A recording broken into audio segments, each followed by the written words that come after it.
semua sel dalam tubuh kita berpotensi terjadi mutasi. Banyak penyebab lain yang bisa bikin sakit kepala, tapi dengan kita kerjakan pemeriksaan kita bisa tahu. MRI itu bisa lihat macam-macam. Sinusitis kah, ada gangguan di sinus, infeksi telinga kah, ada penyebab infeksi yang lain, itu bisa sekaligus disingkirkan dari situ, diketahui dari situ. Oke.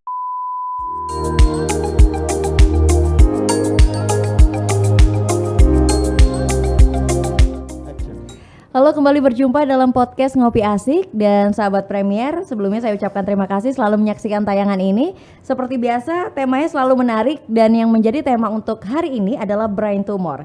Kita mengetahui bahwa sampai hari ini tumor itu belum diketahui pasti penyebabnya seperti apa. Dan dari berita yang baru saja saya baca, ini berita yang benar-benar update ya, karena beritanya muncul di tahun ini, tahun 2022, dan itu di akhir April lalu. Karena lebih dari 100 orang alumni dari sekolah menengah yang sama, jadi mereka tuh berasal dari sekolah yang sama, dan ternyata 100 orang ini sama-sama pernah mengidap yang namanya tumor otak. Nah, setelah mereka telusuri, mereka juga tidak menemukan akhirnya apa jawabannya kenapa mereka sampai bisa mengidap yang namanya tumor otak. Akhirnya dilakukan investigasi, penyelidikan seperti itu, dan salah satu yang menjadi dugaan adalah tanah yang terkontaminasi uranium di sekolah mereka yang akhirnya membuat mereka ini sakit. Jadi sebenarnya kalau bicara soal brain tumor itu kan pasti penyebabnya banyak dan penyebab pastinya juga masih belum diketahui. Kita akan mengenal lebih lanjut seperti apa brain tumor. Hari ini sudah bersama dengan saya di sini. Beliau adalah Dr. Rahadian. Beliau adalah spesialis bedah saraf dan juga subspesialisnya adalah tumor otak. Halo dokter, sehat? Sehat. Alhamdulillah. Terima kasih Kak Aulia. Sibuk banget kayak dokter ya? Enggak sibuk. Deg-degan dok. Deg-degan. Oke, karena biasanya nanganin pasien ya dok ya. Yeah. Hari ini harus ada depan kamera, nggak apa-apa. Kerjaan depan kamera biar saya aja dok. Yeah. Dokter jangan. Saya belajar. Oke, dok, kita ngobrolin soal brain tumor gitu ya.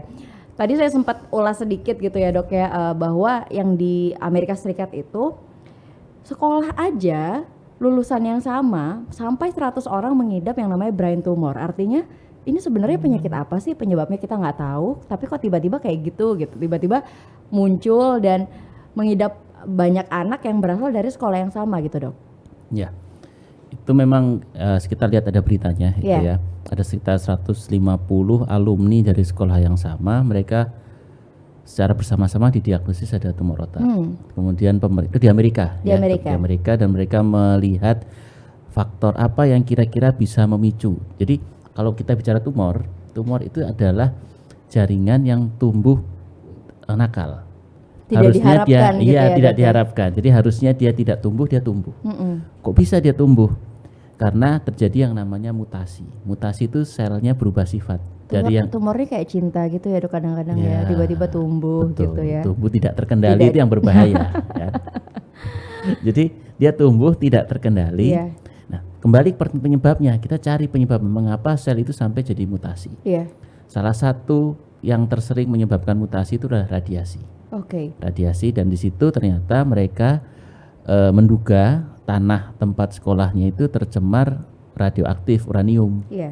Sehingga itu mungkin yang membuat sel-sel itu mengalami mutasi. Salah satunya adalah sel di otak yang bisa menimbulkan tumor. Sebenarnya mutasi nggak cuma di sel di otak ya, dia bisa mutasi di seluruh tubuh. Nah, mana yang nanti muncul membesar kelihatan sebagai tumor itu tergantung sel mana yang berubah sifatnya. Artinya kalau bisa saya gambarkan dokter, seluruh tubuh kita ini sebenarnya mengandung sel tumor itu ya. Tergantung bagaimana pemicu itu tiba dan bagian mana yang pada akhirnya muncul begitu. Intinya semua sel dalam tubuh kita berpotensi terjadi mutasi. Oke. Berpotensi terjadi mutasi. Mutasi ini tumor begitu ya dok? Mutasi itu adalah perubahan sifat sel yang jadi sel itu dikendalikan oleh gen kita. Iya. Kalau mutasi itu sifat gennya berubah. Jadi misalnya dia harusnya kita udah gede gini, selnya nggak berhenti tumbuh kan? Dia nggak tumbuh lagi, dia berubah tuh sifatnya, dia jadi tumbuh lagi. Nah, pertumbuhan abnormal itu awalnya 1 sel, 2 sel, 3 sel, dia duplikasinya kelipatannya ya, 1 jadi 2, 2 jadi 4, 4 jadi 8, dan semakin cepat begitu dia sudah makin besar kelihatan sebagai suatu benjolan. Oke. Jadi itu bisa terjadi di mana-mana, payudara, usus, paru-paru, itu bisa. Memungkinkan. Dan yang kita bahas kali ini adalah brain tumor. Dokter, bicara soal brain tumor, apakah semakin kesini semakin banyak akhirnya pasien yang menderita brain tumor begitu, atau dulu tuh sebenarnya nggak terlalu banyak tapi nggak tahu kenapa di masa kini kok banyak banget begitu yang mengidap brain tumor? Peningkatan kasus tumor otak memang terjadi sekarang. Signifikan nggak dok? Cukup signifikan. Salah satunya penyebabnya karena kita teknologinya makin canggih juga. Oke. Dulu mungkin nggak banyak kasusnya karena nggak ketahuan. Iya. Tapi sekarang dengan kemajuan teknologi MRI makin canggih, deteksi dini makin canggih, orang makin aware, datang ke rumah sakit. Nah, kasus itu makin banyak ditemukan. Dulu mungkin ada cuma tidak ditemukan karena tidak diperiksa. Salah satu penyebab lain adalah tumor otak tersering itu adalah tumor otak yang sebaran. Sebaran itu artinya ya bukan asli dari sel otak, tapi dari tumor di luar tubuh yang menyebar ke otak. Misalnya tumor payudara menyebar ke otak, tumor paru menyebar ke otak. Bisa ya dok ya? Bisa. Dan itu makin meningkat angkanya. Kenapa? Pengobatan untuk tumor primernya, induknya, tumor payudara, prostat itu sudah makin bagus. Itu makin terkendali, tapi resiko dia menyebar ke atas tetap ada. Jadi itu kasus yang sekarang cukup banyak ditemukan. Jadi dok, kalau bisa digambarkan dari seluruh tumor yang ada di dalam tubuh ketika dia sudah mulai menyerang ke otak itu menjadi sangat berbahaya. Berbahaya karena otak kita itu dilindungi oleh tulang tengkorak yang keras. Ukurannya udah pas. Kita pakai helm. Helm kan pas. Kalau bayangin di dalam helm itu dimasukin bola tenis. Kepala kita kan kejepit kan. Nah itu terjadi pada otak kita. Jadi kalau ada jaringan lain yang muncul dalam satu ruangan yang sudah fix, itu pasti menimbulkan kondisi yang berbahaya. Akhirnya dari radiasi ini yang tadi dikira menjadi salah satu penyebab begitu. Kalau bicara soal radiasi, akhirnya radiasi itu pasti akan menyerang otak begitu, dan akhirnya menyebabkan tumor otak dok. Radiasi itu menyebabkan mutasi, berpotensi menyebabkan mutasi di banyak tempat. Tentu dengan dosis yang berlebihan. Kalau dosisnya kecil, misalnya kita X-ray foto, itu nggak apa-apa. Makanya kalau petugas radiografer itu ada alat untuk mengukur paparan yang aman. Ya. Kalau sekolah itu kan dia bertahun-tahun tinggal di situ kan, paling nggak ya 3 tahun di situ, dia terpapar setiap hari, tentu dia terpapar dalam ambang dosis yang besar, tinggi. Nah itu yang berpotensi sel-sel itu mengalami perubahan. Sampai hari ini penyebab pastinya brain tumor itu belum ditemukan dokter? Belum diketahui dengan pasti. Salah satu yang harus diwaspadai adalah memang ada bakat mutasi genetik yang diturunkan. Keturunan ya, faktor keturunan. Ya, faktor, tapi tidak secara langsung ya, nggak mesti orang tuanya kena, anaknya kena, enggak. Artinya begini, tubuh itu punya suatu mekanisme perlindungan. Jadi kalau sel itu mengalami mutasi, berubah sifat kan, Satpol PP-nya ada tuh, datang, ini nggak boleh, dihancurkan sama dia. Ada kondisi tubuh yang mengalami mutasi, Satpol PP-nya ini nggak aktif. Jadi karena pada saat penyebabnya nggak aktif karena ada mutasi memang, gennya kurang bagus. Jadi istilahnya itu tumor suppressor gen yang bisa mendeteksi perubahan mutasi itu. Normal kita semua punya. Jadi kalau misalnya ada mutasi dalam tubuh saya, Satpol PP tubuh saya akan langsung deteksi. Bergerak cepat itu sel itu dihancurkan. Kalau Satpol PP-nya itu nggak terlalu aktif, apa yang terjadi? Tentu kan PKL-nya muncul banyak gitu. Yang tidak diharapkan tadi itu muncul, itu akan berpotensi tumor. Itu sudah salah satu hal yang terbukti menimbulkan risiko pada anak keturunan di bawahnya. Jadi kalau sudah ada ini untuk faktor keturunan ya dok ya. Begitu. Dan itu tidak harus sama jenis tumornya. Misalnya orang tuanya kena tumor paru, anaknya bisa kena tumor payudara, anak kena tumor yang lain, apapun itu, karena yang terganggu adalah fungsi gen untuk mengeliminasi tumor yang tadi. Iya, karena gennya memang tidak punya Satpol PP itu tadi ya Satpol dok PP-nya ya. Itu nggak ada. Satpol PP, bagus banget. Ini loh lucu sekali istilahnya. Dok, itu kan kalau untuk yang faktor genetik ya dok ya. Tapi kan sekarang itu yang tidak dari faktor genetik pun cukup banyak begitu dijumpai. Artinya penyebab-penyebab yang menjadi yang berpotensi untuk menyebabkan yang namanya tumor ini sebenarnya apa dok? Paparan segala sesuatu yang menimbulkan mutasi. Jadi misalnya begini, orang merokok ya. Orang merokok itu apakah selalu bisa jadi kanker paru-paru? Ada yang ya, ada yang enggak. Ada yang kelompok lebih beresiko kalau emang di riwayat keluarganya itu ada.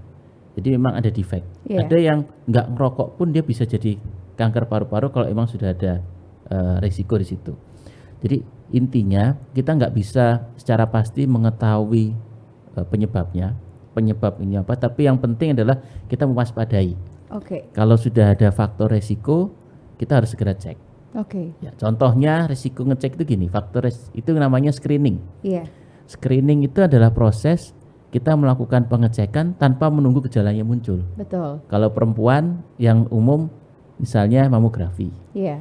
Mamografi itu kan asal sudah usia berapa mereka cek kan. Betul. Nggak perlu nunggu ada benjolan apa. Pap smear. Iya. Pap smear itu nggak nunggu ada keluhan tapi Betul. usia lebih dari 40 itu mereka cek pap smear. Itu sama untuk yang harus kita kerjakan juga untuk deteksi tumor otak. Oke. Jadi jangan menunggu ada gejala yang berat baru kita cek karena tumor otak kalau dia masih kecil itu nggak ada gejala. Orang bisa jalan sehat persis nggak ada keluhan sama sekali. Dia kalau sudah menimbulkan gejala berarti tumornya sudah mencapai ukuran yang cukup besar. Dan biasanya itu dalam rentan waktu berapa tahun, Dok? Tergantung jenis tumornya. Ada tumor yang namanya meningioma itu jinak. Sebagian besar pada wanita, dia punya respon terhadap hormon wanita, tumbuhnya pelan sekali, 2-3 mili per tahun, sehingga dia bisa datang ke kita, tumornya udah gede banget, tapi pasiennya masih sehat-sehat aja. Oke. Karena otak kita tuh amazing, kalau tumor itu tumbuh pelan-pelan dia bisa adaptasi. Nah, itu sering datang terlambat, karena tadi pasien merasa sehat, nggak ada keluhan. Keluhannya pun kadang diabaikan, sakit kepala diabaikan. Oh nggak apa-apa nih cuma sakit kepala biasa. Iya. Nah kita perlu tidak bisa mengandalkan gejala saja. Jadi begitu ada risk factor kita lebih baik kerjakan screening. Dan sekarang screeningnya gampang banget. Pakai MRI kita sudah bisa dengan mudah melihat struktur otak itu, bisa tahu apa ada tumor, ada sumbatan pembuluh darah, ada stroke, ada kelainan macam-macam. Itu dengan MRI yang 15 menit sudah kelar, bisa kita. Oke, artinya di sini harus ada screening yang dilakukan khususnya untuk sahabat Premier di sini mungkin bisa melakukan antisipasi yang lebih baik kepada diri sendiri, khususnya mereka yang mungkin bekerja di kawasan yang mengandung gas aktif begitu ya, Dok ya. Biasanya kan banyak yang bekerja di kawasan-kawasan yang mengandung gas aktif seperti itu. Karena tadi kalau dari cerita dokter memang radiasi itu juga bisa menjadi potensi untuk terjadinya yang namanya tumor begitu ya, Dok ya. Oke, Dok, kalau tadi kita sudah bicara soal penyebab, ada tidak resiko umur yang berpotensi untuk menderita yang namanya brain tumor ini? Ya. Salah satu faktor yang tidak bisa dimodifikasi itu usia. Memang semakin usia bertambah, itu makin sel-sel tubuh kita tuh kadang juga mengalami perubahan sifat. Nah itu maka kenapa mamografi itu dikerjakan di atas usia 40 tahun? Kenapa pap smear dikerjakan di atas usia 40 pada orang yang sudah menikah? Karena tadi mereka melihat usia sebagai salah satu risk factor. Sama seperti tumor otak sebenarnya. Jadi sekarang kita perlu memasukkan mungkin ya screening otak itu dalam bagian dari screening kita. Karena MRI di kepala itu nggak cuma nanti bisa mendeteksi tumor, tapi kita juga bisa mendeteksi apakah ada sumbatan di kepala.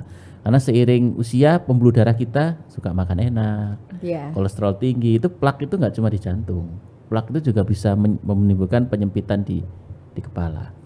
Jadi saya sering kali menyarankan ke pasien saya kalau ada keluhan sakit kepala, walaupun tidak spesifik, usia sudah di atas 40, saya sarankan screening. Paling enggak itu obatnya buat dia bahwa kepala Anda enggak ada apa-apa. Harapannya normal. Perbaiki pola hidup, sakit kepala karena sebab yang lain kita cari. Tapi kita enggak meremehkan bahwa karena kalau kita terlambat itu pengobatannya lebih susah. Tapi kalau kita bisa temukan lebih awal, itu pengobatan angka keberhasilannya lebih tinggi. Oke, ada deteksi dini yang dilakukan paling tidak begitu ya, Dok ya. Harapannya memang tidak ada apa-apa begitu ya di kepalanya. Tapi kalau memang ternyata ada apa-apa, paling tidak bisa ada langkah lebih cepat ya, Dok ya yang dilakukan. Oke, Dokter, bicara soal Surabaya begitu, di Rumah Sakit Premier ini apakah cukup banyak pasien dengan tumor otak? Pasien yang datang dengan tumor otak di Surabaya, di Rumah Sakit Premier Surabaya cukup banyak karena memang kita secara khusus membuat suatu layanan unggulan Brain Tumor Center. Ya, jadi memang dedicated di situ, artinya segala infrastruktur dibuat untuk melengkapi pelayanan yang komprehensif untuk tumor otak. Mulai dari awal diagnostik ya. Diagnostiknya kita punya MRI yang canggih yang 3 Tesla. yang dengan kemampuan itu kita bisa lihat detail jaringan otak itu lebih jelas. Seperti tadi saya bilang ada yang screening 15 itu cukup 15 menit, jadi. ada yang screening 15 menit itu sudah bisa melihat. Kemudian pada saat pembacaannya juga yang baca bukan radiologi biasa, Iya. timnya ada neuroradiolog yang memang dia concern Concernnya untuk ke membaca situ, di betul. bidang otak situ. Kemudian untuk tindakan operasi misalnya kita punya tim bedah saraf nggak sendirian. Iya. Ada kan kalau operasi harus dibius ya. Iya. Di bius itu dokter biusnya itu dokter bius yang khusus untuk membius operasi bedah saraf. Oke. Jadi memang dedicated untuk Tidak, maksudnya tidak untuk yang seluruh gitu ya begitu dia Dok, bisa memang- untuk yang lain, Iya, tapi dia memperdalam spesialisnya ke khusus situ ya. untuk membius kasus-kasus bedah saraf. Oke. Jadi namanya konsultan KNA, neuroanestesi. Itu sampai sebenarnya untuk bius pun sampai seberpengaruh itu ya dokter ya. Betul, karena proses pembedahan itu tidak bisa dipisahkan antara proses pembiusannya dan proses operasinya. Iya. Kalau dokter biusnya oke, pasca operasi pasien sudah langsung bangun Oke. juga. Operasi kita oke bangun, 2-3 hari setelah operasi dia bisa pulang. Jadi proses pembiusan itu ya kita kayak koin kanan kirinya lah Iya, kalau operasi saling itu melengkapi saling begitu ya. melengkapi antara dokter bedah dan dokter anestesi. Kemudian waktu setelah perawatan kita biasa observasi di ICU, yang di ICU juga bukan anestesi biasa tapi memang konsultan untuk intensive care. Kita didukung oleh teman-teman perawat yang memang training untuk itu. Jadi insya Allah kita berikan pelayanan yang komprehensif untuk tumor otak di Rumah Sakit Premier Surabaya. Itu jawabannya mengapa yang datang tidak hanya warga Surabaya tapi Ya. warga dari berbagai Ya kita banyak dapat daerah. rujukan dari Kalimantan, dari Makassar, dari Indonesia bagian timur, Iya. banyak datang. Dokter menjumpai banyak pasien dari berbagai wilayah di Indonesia. Pernah tidak menjumpai pasien yang menurut dokter itu kasusnya sangat langka begitu yang ada di Rumah Sakit Premier khususnya untuk brain tumor? Kasus langka cukup banyak karena mereka itu kasus-kasus rujukan ya, Iya. kasus-kasus rujukan yang Biasanya tidak sanggup ditangani di daerahnya ya ya dok betul ya? karena keterbatasan sarana di Iya. sana mereka datang ke Surabaya dan kita menyelesaikan kasus-kasus seperti itu dengan pendekatan tim. Ya, Oke. jadi kayak bedah sarafnya kita ada 3 orang di situ. Kita operasi juga secara tim. Jadi kasus-kasusnya memang kasus-kasus kompleks Iya. yang datang ke Surabaya itu. Ya, karena di sana juga nggak bisa ya, Iya. nggak bisa. Atau memang mereka prefer untuk penanganan di Surabaya. Di Surabaya. Ya. Kalau dari yang pernah dokter tangani, ada cerita sedikit mungkin untuk sahabat Premier terkait dengan tumor otak atau yang pernah dokter jumpai begitu? Salah satu tumor yang tersering tadi sudah saya sebutin meningioma ya. Meningioma itu tumor pada perempuan terutama, hati-hati ibu-ibu. Dia itu punya respon terhadap kondisi hormon Iya. progesteron yang tinggi. Jadi dia bisa membesar pada saat hamil. Oke. Bisa membesar pada saat hamil. Kemudian hati-hati pada penggunaan KB yang 3 bulan. Oke. Jadi kalau emang ada meningiom kita suruh stop itu. Bukan KB-nya menyebabkan meningioma ya, bukan Iya. ya. Tapi dia seperti dikasih pupuk. Ya, Semakin subur ya dok ya? dan subur. Untuk kasus seperti ini seringkali datang ke kita dengan tumor ukuran yang besar. Apalagi kalau dari luar daerah karena mereka terlambat. Itu tumbuhnya di mana dok? Di kepala, di Di dalam. kepala. Oh, Ya. tetap Dia di dari kepala ya? selaput otak. Jadi dari selaput Walaupun otak. untuk statusnya ibu hamil begitu ya dok ya? Ya. Jadi tumor datang dengan kondisi besar, seringkali terlambat, tapi angka keberhasilannya bagus. Karena dia 90% jinak. Iya. Jadi kalau bisa dioperasi, diambil itu bisa bagus. Seringkali ibu itu nggak merasa keluhan. Problemnya di situ karena tumornya pelan banget. Keluhannya itu sering minor banget kayak misalnya tumor tumbuh di depan. Keluhannya itu perubahan perilaku. Jadi suaminya sering mengeluh istri saya kok gampang marah-marah sekarang gitu ya. Waduh, Dulu ini sabar. hati-hati nih. Nah itu. kan. Suami-suami di rumah tolong. Jadi kalau Anda punya istri gampang marah-marah, mohon di MRI aja siapa tahu ada sesuatu. 15 menit udah jadi, nanti bisa langsung kontak ke dokter Hadian. Karena tumor itu nggak mesti dia nggak sadar, Iya. nggak mesti dia itu Sampai pingsan itu gitu enggak. nggak ya? Kalau tumornya di bagian otak depan kita ini istilahnya fungsi luhur, Iya. itu pengendalian diri, emosi, itu yang muncul adalah gejala psikologisnya, gejala gangguan emosional, Iya. itu sering kelewatan. Jadi ada yang bilang mama saya ini berubah sifat sekarang jadi gampang marah, padahal dia itu diobatin seperti gangguan psikiatri. Oke. Jadi kalau seperti itu, memang harus datang ke dokter dicek paling enggak. Kalau nggak ada tumor kita bisa fokus ke pengobatan Iya. psikiatri. Tapi kalau ada tumornya yang Tetap harus diambil ya dok ya? diatasi karena itu penyebabnya itu yang menyebabkan penekanan ke otak sehingga dia berubah perilakunya. Oke. Jadi karena itu yang terlewatkan, dianggap sakit jiwa, mohon maaf ya, dianggap begitu, padahal ada sesuatu yang menekan dan itu bukan maunya dia, karena dia tertekan di situ. Artinya ketika tumor itu sudah diambil, pengobatan psikiatri juga sudah dijalani, Dia bisa akan baik lagi. kembali seperti Bisa biasa. baik ya, Dok, lagi. ya? Nah, suami-suami di rumah Ya, kalau mungkin istri sudah mulai suami- sering marah-marah, istri- coba. Suaminya marah-marah juga di MRI aja. Nah, suaminya juga di MRI. Ada lagi yang kedua yang saya ingat itu, ada namanya tumor yang kedua, namanya itu pituitary adenoma. Jadi tumor dari belakang saraf mata. Keluhannya itu khas sekali. Kalau kita lihat jauh itu masih bisa, Iya. tapi lihat samping itu gelap, Oh, kayak oke. kakek kacamata kuda. Itu nanti ketika tumor itu semakin membesar akan semakin Semakin menyempit. sempit. Oh, Nah, oke. saya punya pasien seperti itu. Dan ada umur yang berpotensi tidak, Dok? Atau Itu di semuanya? segala usia, laki perempuan sama. Aduh, serem ya, Dok. Dia itu sudah punya keluhan gitu, hobinya ngebut pakai Harley. Ya itu makanya Pak, ini dia bisa lihat, saya masih bisa lihat jauh di depan sana, betul Pak, tapi Bapak nggak bisa lihat kalau ada becak dari samping. Iya, betul. Itu sering dia, dan itu kalau ke optik biasa kelewatan.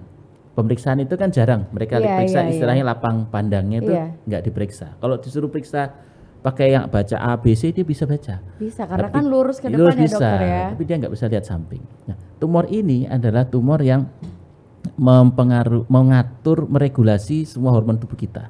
Mungkin Mbak pernah lihat orang masuk koran badannya jadi raksasa. Iya. Nah itu salah satu tumor ini gejalanya seperti itu. Oh, semakin membesar. Dia kalau hormon pertumbuhannya berlebihan Iya. dan dia masih dalam fase pertumbuhan, dia jadi kayak raksasa, Oke. tumbuh membesar. Kalau dia sudah dewasa, dia melebar ke samping, tangannya membesar, Iya, wajahnya iya. membesar, itu berubah. Itu yang sering masuk koran, yang Iya, jadi iya. gigantisme. Ini salah satu manifestasi dari pituitary adenoma. Oke. Ada manifestasi lain. Hormon itu kan macam-macam di tubuh ya. Kalau tadi itu hormon pertumbuhan jadi raksasa atau melebar, ada namanya hormon prolaktin. Hormon prolaktin itu adalah hormon yang secara natural dikeluarkan oleh wanita yang habis melahirkan untuk Oke. produksi ASI. Saya pernah dapat pasien itu seorang nona, gadis, belum punya suami, tapi keluar ASI-nya. Oh iya, iya. Saya sering baca berita tentang ini, Dok. Ya, itu salah satu gejala dari pituitary adenoma di mana prolaktinnya tinggi. Kadar prolaktinnya tinggi, itu dia keluar ASI. Berbahaya, dokter. Bisa diobati, itu enggak ganas, bisa diobati. Kalau laki-laki, gangguan fungsi laki-lakinya, Oke. dia mandul bisa, dan itu semua bisa diobati. Oke, gitu. padahal bicaranya tumornya maksudnya ya mungkin ke kepala begitu, tapi Ya. ternyata bisa menyerang berbagai daerah di Karena tubuh ya, Dok. yang berubah jadi tumor itu adalah bagian otak yang berfungsi sebagai pengatur hormon seluruh Hormon, tubuh kita. iya. Dia yang kalau istilahnya itu jadi dirigennya. Hormon ini harus naik, hormon ini harus turun. Iya. Nah itu dia mengalami gangguan, maka growth hormonnya bisa naik, prolaktinnya bisa naik, hormonnya bisa naik. Yang paling sering gigantisme karena wajannya besar, keluar ASI. Nah itu yang sering muncul. Itu tumor otak tersering nomor 3. Tersering nomor 3 dan Glioblastoma nomor 1, meningioma dan glioblastoma ini angkanya hampir sama ketika pituitary itu adenoma. itu sering dijumpai oleh Di dokter Senayan. di rumah sakit Premier Ya. begitu ya, Dok ya. Dan itu operasinya kalau pituitary sekarang kita nggak perlu buka lewat kepala. Dulu kan operasi harus digundul. Itu kalau pituitary adenoma kita operasi cukup lewat hidung. Lewat hidung. Lewat hidung pakai alat sebesar pulpen ini, Iya. ada kamera khusus di ujungnya, kita bisa lihat masuk lewat hidung. Nggak perlu sampai membedah kepala Nggak ya, ada. Dok ya. Rambut tetap rapi. Tetap catokan dulu pas mau Dicadokkan operasi. dulu Pak operasi. Oke, dokter. Tadi kita sudah berbicara berbagai jenis tumor yang mungkin sering dijumpai, brain tumor yang sering dijumpai oleh dokter. Kalau kita bisa mendeteksi dini dari yang kita rasakan atau mungkin yang terlihat begitu, apa yang harusnya menjadi kecurigaan atau kewaspadaan kita bahwa udah waktunya nih kita periksa gitu. Oke. Gejala paling ekstrim ya yang harus diwaspadai itu kalau ada orang kejang. Kejang dewasa. Dan itu karena kalau kejang itu kan biasanya juga identik dengan ayan begitu Ya. ya, Dok ya. Apakah kejangnya berbeda? Kejangnya berbeda begini, dia nggak pernah kejang seumur hidupnya. Oke. Orang dewasa nggak pernah ada kejang sebelumnya, tahu dia kejang. Oke. Itu harus diduga, hati-hati tumor otak. Iya. Ya, kejang. Kalau ayan kan biasanya sudah berulang. Iya. Ya, Ayan pun kalau memang tetap kita perlu MRI untuk lihat apakah ada kelainan struktural, tapi yang harus hati-hati kalau dia nggak pernah ada riwayat kejang sama sekali kemudian tahu-tahu dia kejang. Yang kedua tadi gangguan penglihatan. Jadi gangguan penglihatan apa yang dikerjakan pertama kali tentu ke dokter mata. Dokter mata akan cek semua. Kalau dokter mata bilang mata baik-baik saja, kita harus pastikan nggak ada gangguan di belakang matanya. Yang kelihatan. Ketiga, gangguan perilaku tadi. Yang tahu perubahan perilaku itu adalah orang sekitarnya. Iya, betul dok. Dia pasti nggak tahu.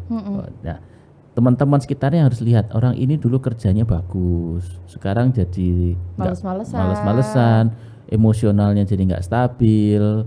Atau sebelum kita bicara itu memang gangguan psikologisnya, kita harus taruh juga kemungkinan ada gangguan struktural di jaringan otaknya.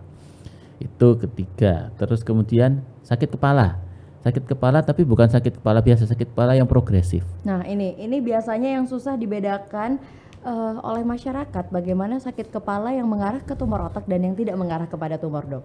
Jadi sakit kepala yang kronik progresif, kronik itu jangka panjang, jadi terus progresif itu gini, makin lama intensitasnya makin naik. Salah satu cara untuk menilai intensitas itu misalnya dulu sakit kepalanya seminggu cuma sekali, sekarang hampir tiap hari. Dulu saya nggak perlu minum obat, sekali tempo lah minum paracetamol. Sekarang saya minum paracetamol sehari 3 kali tetap sakit. Jadi ada progresivitas. Nah itu yang kita harus hati-hati apakah ada sesuatu. Banyak penyebab lain yang bisa bikin sakit kepala, tapi dengan kita kerjakan pemeriksaan kita bisa tahu. MRI itu bisa lihat macam-macam. Sinusitis kah, ada gangguan di sinus, infeksi telinga kah, ada penyebab infeksi yang lain, itu bisa sekaligus disingkirkan dari situ, diketahui dari situ.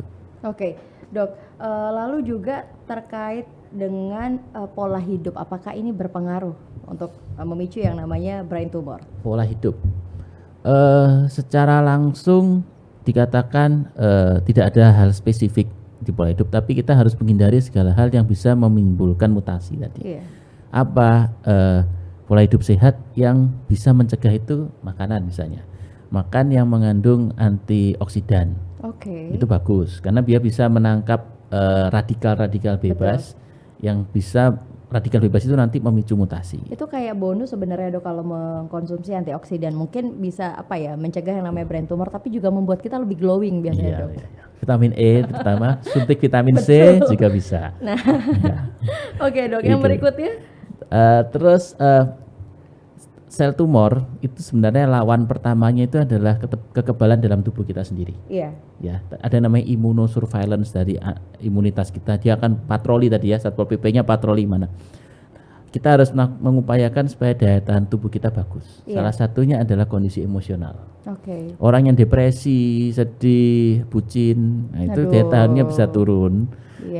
Karena nanti kalau dia secara mental kondisinya nggak stabil, daya tahan tubuhnya tuh berkorelasi dengan itu. Kan karena orang itu kadang gampang sakit, sedih ya dok ya. Depresi itu menurunkan daya tahan tubuh. Jadi kita harus menjaga moodnya tetap bagus, positif. Itu meningkatkan daya tahan tubuh, dan daya tahan tubuh tadi punya peran besar dalam melindungi tubuh kita terhadap perubahan-perubahan mutasi-mutasi tadi bisa. Lalu ada aktivitas-aktivitas yang perlu dilakukan tidak dok untuk menghindari yang agar siapa sih yang mau terkena brain tumor gitu dok? Ada yang bilang handphone ini ya, ada yang bilang handphone ini pengaruh apa enggak, itu masih kontroversi. Di luar negeri sudah ada penelitian, mereka bilang nggak ada hubungan secara langsung. Tapi ada beberapa riset yang mengatakan meningkatkan risiko sejenis tumor jinak dari saraf pendengaran kalau di intensitasnya lama. Jadi kalau pakai handphone ya jauh-jauh lah, jangan dideket-deketin karena ini bagaimanapun mengandung radiasi. Ada satu riset yang mengecek bahwa kalau kita taruh handphone di saku kanan dan kiri, tulang pinggul yang ada handphonenya itu densitas tulangnya itu lebih keropos dibanding yang nggak ada handphonenya. Jadi itu salah satu bukti bahwa ini sedikit banyak ada efeknya. Apakah efeknya ketahuan sekarang? Nggak ada yang tahu. Efeknya baru muncul puluhan tahun dan tergantung intensitas. Karena seperti itu dianggap adalah faktor resiko, bukan penyebab langsung. Dibatasi atau kalau menggunakan ya jangan terlalu dekat. Jangan ditempelin secara langsung karena radiasi itu tergantung jarak juga. Kalau kita bisa jauh pakai headset atau apa jangan tempelin. Kan sekarang kalau bucin-bucin tuh kalau tidur harus itu baru lihat saya mau bilang, terus Dok. begitu. Kadang mungkin drakoran sampai ketiduran. Iya. Sekarang tuh zamannya yang teleponan sampai ketiduran. Tidur sampai Dok. tiduran. Apa itu istilahnya itu? Apa ya? Ada istilahnya itu, saya lupa itu. Saya bukan bucin, Dok. Oh, bukan jadi bucin, saya nggak ya. tahu istilahnya. Itu ada istilahnya itu, nonton sampai Iya tiduran tuh, gitu kadang-kadang ya. teleponan sampai ketiduran, ditemenin lewat Iya. telepon kan, Dok. Jangan dilakukan sering-sering ya, Dok ya, hal-hal semacam itu ya. Oke, Karena boros pulsa itu nggak efisien. pakai wifi sih Pakai sekarang, wifi Dok. ya. Oke, dokter, terakhir deh mungkin juga ada pesan kepada sahabat Premier terkait dengan brain tumor ini, apa yang bisa mereka lakukan untuk mencegah hal-hal ini dan juga apa yang harus mereka lakukan kalau ternyata mereka menemukan ada gejala-gejala yang baru saja dokter sebutkan dalam diri mereka. Oke.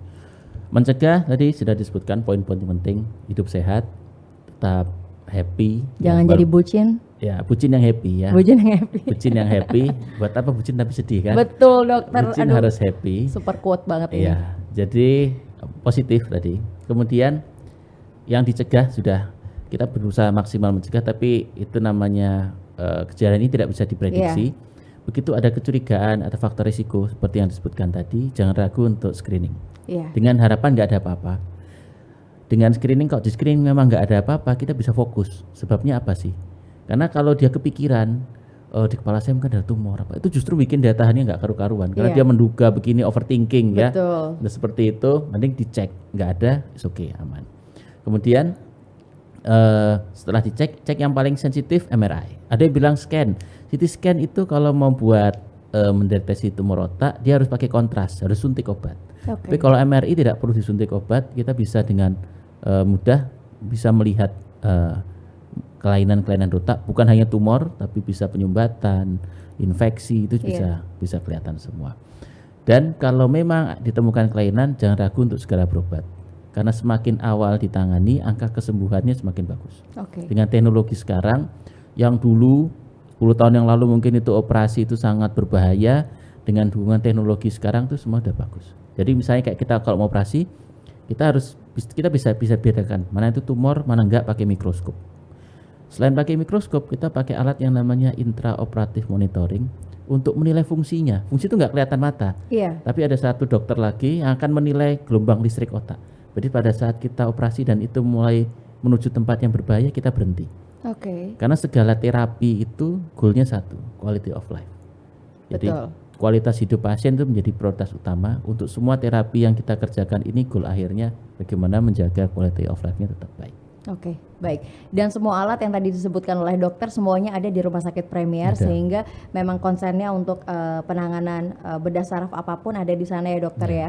Silahkan lakukan pengecekan dini seperti apa yang disampaikan dokter. Kalau mungkin ada istrinya, sahabatnya, temennya yang suka marah-marah, sebelum dibawa ke ke rumah sakit jiwa atau mungkin ke psikiater begitu, lebih baik mungkin dilakukan MRI juga, siapa tahu ada potensi yang mengarah memang kepada brain tumor ya dokter ya. Dokter, terima kasih banyak sudah berdiskusi. Aduh, senang banget, banyak ilmu pengetahuan yang saya terima di sini. Yang paling saya garis bawahi di sini adalah jangan menjadi bucin, jangan sedih gitu ya dok ya. Bucin yang bahagia. Kalau mau jadi bucin boleh jadi bucin yang bahagia. Terima kasih sahabat Premier sudah menyaksikan tayangan ini. Dokter, terima kasih banyak. Saksikan terus podcast Ngopi Asik dan tentu akan hadir tema-tema yang menarik untuk Anda. Sampai jumpa.